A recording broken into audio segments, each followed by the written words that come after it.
নাম রওশনারা সুলতানা, মেয়ের নাম মিতা সুলতানা, গ্রাম ওমেদপুর, জেলা মাগুরা, থানা মোহাম্মদপুর। বিয়ে দিছি খুলনা শিরোমণি গিলাতলা। ছেলে নেশাপানি করে, আমরা বিয়ের আগে জানতাম না। বিয়ে দেওয়ার পরে জানি তারপর আর কিছু করার কিছু ছিল না। কানেরটা দিছিলাম 9.5 জনের, চেন দিছি 58 জনের, আংটি দিছিলাম ছেলের একটা চেন 9.5 জনের। আর তারপরেতে ধরেন এই আসা যা করে, অনেক মারধর করে, টর্চার করে, ওরে ভয় দেখায় যে তুই এইসব কথা বললি পরে বাড়ির কাছে নদী আছে, তোর নদীতে মেরে ফেলবো। ও সেই ভয়তে কিছু বলা করতো না, ওর মনেই রাখতো। তারপরে ধরেন আমার মেয়ে গেছে ছোটোটা, তার সামনের পর একদিন উন্না গলায় বেন্ডেরমে ঝুলোয় রাখছে, একদিনকে গলা চিপে ধরেছে, জিভে বেরিয়ে গেছে। ওরও ভয় দেখাচ্ছে যে তুই কবি নি। তারপর আর কই নেই, ও শেষে ওর বুনির দিবার আসলি পারে ওই ভয় দেখায় কইছে, ফোন দিচ্ছে দিল্লি পারে, কইছে তুই এই বেলার মধ্যে চলে আসবি। ও সেই ভয়তে চলে গেছে, যাওয়ার পর আর কোনো যোগাযোগ নেই ওর সাথে।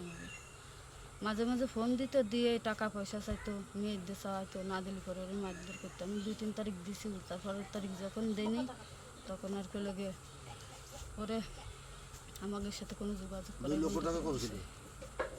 আর এর মাঝে মঙ্গলবারের দিন হঠাৎ করে ফোন দিয়েছে দিল্লি পারে, ওর দিয়ে টাকা চাইতেছে 2 লাখ।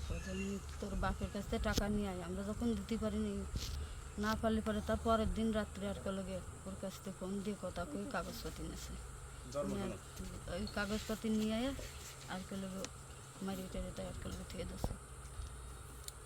সংসার জীবন কেমন ছিল? ওর সংসার জীবন ভালো ছিল না, ওরও অনেক অত্যাচার করতো, ওর খাবার দিত না ঠিক মতো। অত্যাচার কে কে করতো? 4 জন আছে ফ্যামিলিতে, ওরা 4 জনই করতো। কে কে? শ্বশুর শাশুড়ি, দাদি শাশুড়ি, স্বামী। আর স্বামী তো করতো, স্বামী নেশাপানি করে আসে ওরে মারধর করতো। মাঝে মাঝে এরম বিড়ি খেয়ে ওর হাত পা সভ্য শরীর পুরাই দিচ্ছে। ওর শ্বশুর ওই একদিন হঠাৎ করে আমি গেছি, ওর যাই বসে রয়েছি, যাওয়ার পরে আসে আর লগে অনেকগুলো খাবার তো নিয়ে এসে আনি ওরে ডাক দিছে, ঘরের দৌড়ে বাড়িয়েছে, অমনি আসে পিছনতে জড়াই ধরেছে। ধরলে পর আমি ওই কইতেছি যে বিয়ে আপনি কী করলেন, আপনার বিটার বাবাই ঠিক আছে, তা আপনি বিটার বউর সাথে তো জড়া ধরে কথা বলতে পারেন না, আর কি করবেন আপনি, মুখে 1টা দেবেন 10 টাকা। এই সমস্ত কথা মতো করার পরে তারপরে তারা আমার সাথে দেখতেও পারে না, আমার সাথে কথা বলে না, ফোন দিলি যা তা আলাপ করতো আমার সাথে। আমার বাড়ি মোহাম্মদপুর থানা মাগুরা জেলা ওমেদপুর গ্রাম, শিরোমণি গিলাতলা। এবং এই মেয়ে বিয়ে দেওয়ার পরের থেকে ঝামেলা, এবং এর উপর খুব নির্যাতন করত, এবং শ্বশুরের উপরে কোনো ধরে চাইছিল। আমি জানতে পেরে মেয়ে এক আইনে 15 দিন মতন রাখছিলাম, রাখার পরে আবার কয়েকগুলো নিয়েছিল, নেওয়ার পরে পাঠাইছি, পাঠানোর পর মেরে ফেলানো হয়েছে। কি কি নির্যাতন করতো?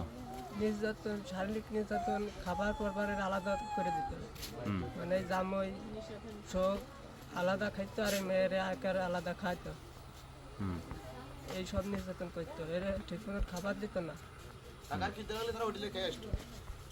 তারা আলাদা বাড়িতে খেত, এদের বাড়ি দুটো ছিল। এই মেয়ে 3 মাসের গর্ভবতী ছিল। এই মেয়ের মেরে ফেলানো হয়েছে। আমি এর বিচার চাই, সঠিক বিচার জন্য আপনাদের মাধ্যমে চাই, সঠিক বিচার জন্য সরকার করে।